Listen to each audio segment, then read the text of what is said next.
Baru-baru ini beredar sebuah foto di Facebook yang memperlihatkan seorang satpam memakan nasi dengan lauk bawang merah dan putih mentah.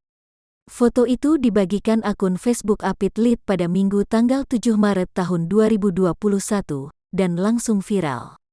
Hingga Minggu tanggal 14 Maret tahun 2021 sekitar pukul 22 waktu Indonesia Barat, unggahannya mendapat lebih dari 3.400 reaksi, 49 komentar, dan sares di atas 5.600.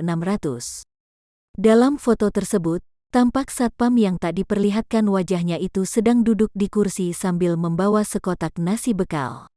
Namun, tidak seperti bekal makanan pada umumnya, nasi berkuah satpam tersebut hanya berlauk bawang merah dan putih mentah. Apit menceritakan, gaji satpam itu sebenarnya sama besar dengan rekan-rekannya, tetapi sebagian besar pendapatannya disisakan untuk keluarga di kampung.